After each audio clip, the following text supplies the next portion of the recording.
दोस्तों नमस्कार। दोस्तों इस एपिसोड पर मैं विस्तार से आगे बात करूंगा, लेकिन सबसे पहले आप सबके साथ पिछले कुछ समय में ठगी की दो अजीबोगरीब घटना के बारे में जिक्र करना जरूरी है। हो सकता है उन घटनाओं के बारे में आप भी जानते हो। ठगी की पहली घटना है वह है राजस्थान की राजधानी जयपुर की।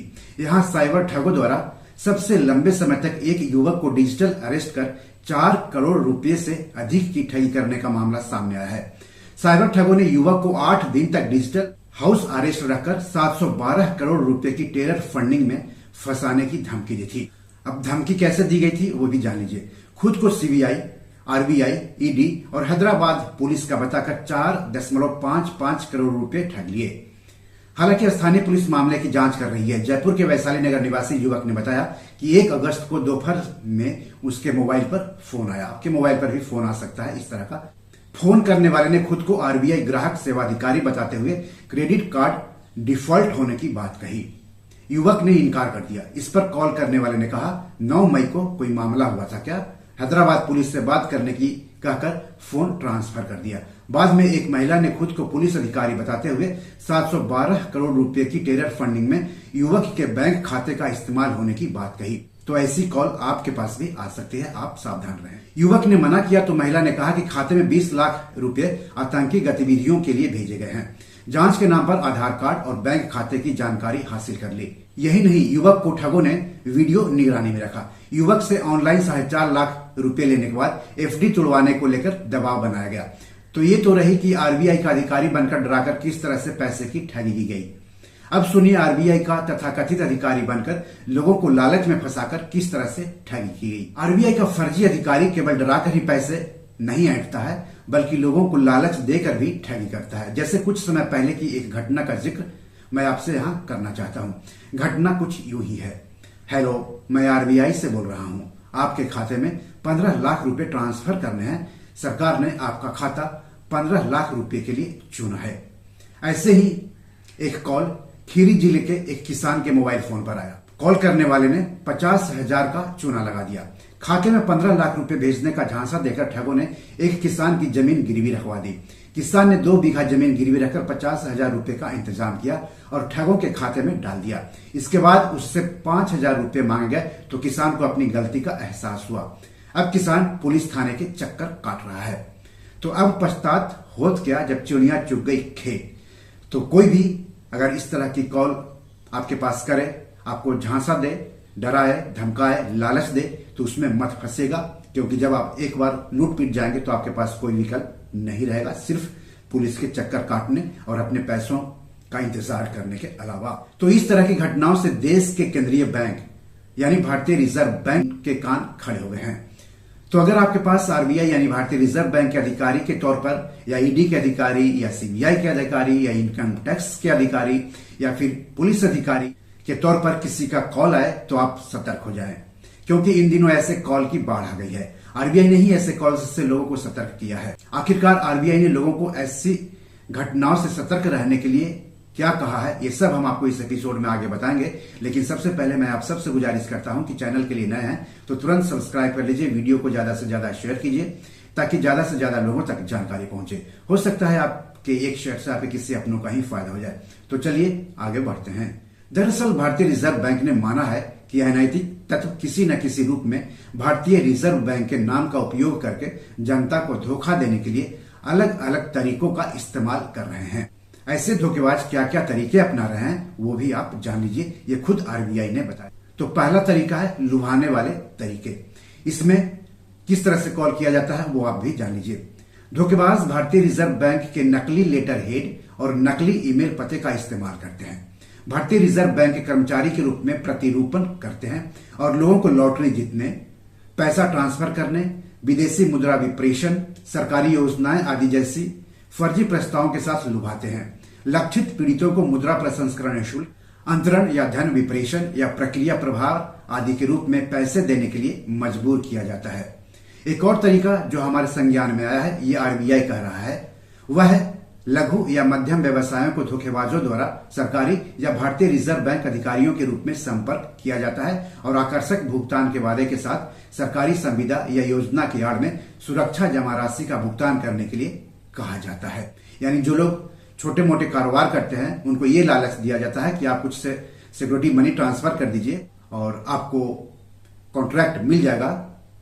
तो इस तरह के झांसे में आपको नहीं आना है, ये आरबीआई ने कहा है। धोखेबाज जो दूसरा तरीका अपनाते हैं वह है भयभीत करने वाले तरीके। पीड़ितों से आईवीआर कॉल, एसएमएस, ईमेल आदि के जरिए संपर्क किया जाता है, जिसमें धोखेबाज भारतीय रिजर्व बैंक के अधिकारी बनकर उनके बैंक खातों को फ्रीज या ब्लॉक या निष्क्रिय करने की धमकी देते हैं और उन्हें कतिपय व्यक्तिगत विवरण, खाता या लॉगिन विवरण या कार्ड की जानकारी, पिन, ओटीपी इत्यादि साझा करने के लिए सहमत या मजबूर करते हैं। यह संचार में दिए गए लिंक का उपयोग करके कतिपय अनधिकृत या असत्यापित एप्लीकेशन इंस्टॉल करने के लिए कहते हैं।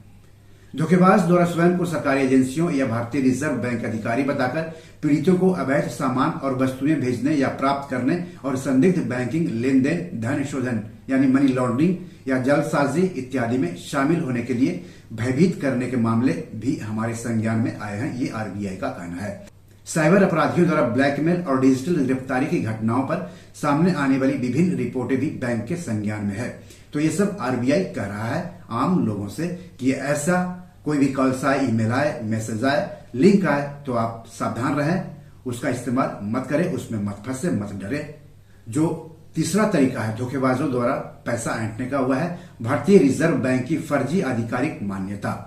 भारतीय रिजर्व बैंक को संस्थाओं के कतिपय वेबसाइटों और एप्स जैसे अनधिकृत डिजिटल ऋण देने वाले एप्स और अन्य कथित वित्तीय सेवा प्रदाताओं का पता चला है, जो धोखाधड़ी पूर्वक भारतीय रिजर्व बैंक के साथ एनबीएफसी या डिजिटल ऋणदाता ऐप या भुगतान प्रणाली परिचालक आदि के रूप में पंजीकृत होने का दावा करते हैं।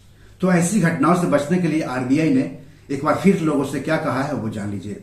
भारतीय रिजर्व बैंक भारत में किसी व्यक्ति या कंपनी या न्यास के नाम पर कोई खाता नहीं रखता है जिसमें धन संवितरण के लिए धन रखा जाता है। यह व्यक्तियों के लिए खाते भी नहीं खोलता है या न ही उन्हें उन खातों में धन जमा करने के लिए कहता है।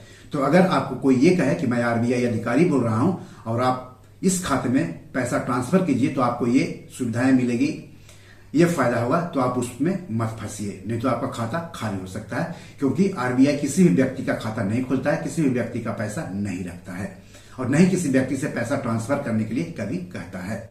भारतीय रिजर्व बैंक लॉटरी, धनराशि आदि के प्रदान करने की सूचना देने वाले ईमेल नहीं भेजता है या न ही लॉटरी जीतने या विदेश से प्राप्त धनराशि के फर्जी प्रस्ताव की जानकारी देने के लिए एसएमएस, पत्र या ईमेल भेजता है। साइबर अपराधियों द्वारा सरकारी एजेंसियों, भारतीय रिजर्व बैंक के अधिकारी बनकर किए गए कॉल, ईमेल और अन्य संचार से सावधान रहें जो किसी लुभावने ऑफर या चिंताजनक मुद्दे के बहाने धन अंतरण के लिए कहते हैं। धन अंतरण यानी फंड ट्रांसफर, यानी अपने बैंक से पैसा ट्रांसफर करने के लिए कहते हैं। खाता लॉगिन विवरण, व्यक्तिगत जानकारी, केवाईसी दस्तावेजों की प्रतियां, कार्ड की जानकारी, पिन, पासवर्ड, ओटीपी आदि को अज्ञात व्यक्तियों या एजेंसियों के साथ साझा न करें। इसके अलावा इस तरह के विवरण को असत्यापित या अनधिकृत वेबसाइटों या एप्लीकेशन के माध्यम से साझा नहीं किया जाना चाहिए। यदि उन्हें ऐसा कोई अनुरोध प्राप्त होता है तो ग्राहकों से अनुरोध है कि वे अपने बैंक या अपनी बैंक शाखा से संपर्क करें। भारतीय रिजर्व बैंक द्वारा विनियमित सभी संस्थाओं की सूची बैंक की वेबसाइट यानी www.rbi.org.in पर अपलोड की गई है और समय समय पर इसे अपडेट किया जाता है, ऐसा आरबीआई का कहना है। जनता को सूचित किया जाता है कि वे किसी अन्य वेबसाइट या ऐप द्वारा भारतीय रिजर्व बैंक की फर्जी आधिकारिक मान्यता के झांसे में न आए।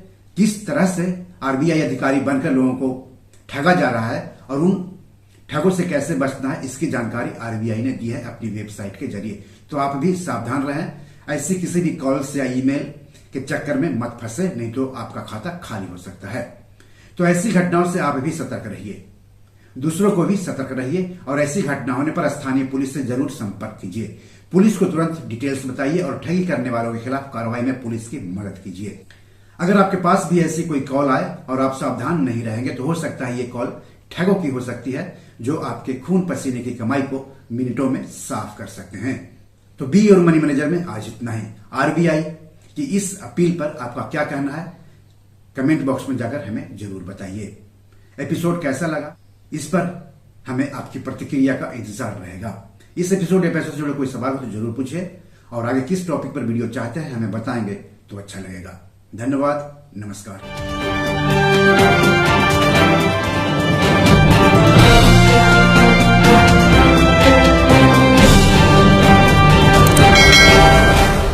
दोस्तों ये मेरी 7 किताब है जो कि amazon.com पर पब्लिश है। आप इसे डाउनलोड करके पढ़ सकते हैं। इन किताबों के लिंक्स इस वीडियो के डिस्क्रिप्शन में दिए हुए हैं। इन 7 किताबों में से 5 किताब मनी मैनेजमेंट पर है, यानी पैसा निवेश करके अधिक पैसा कैसे कमाएं पर आधारित है।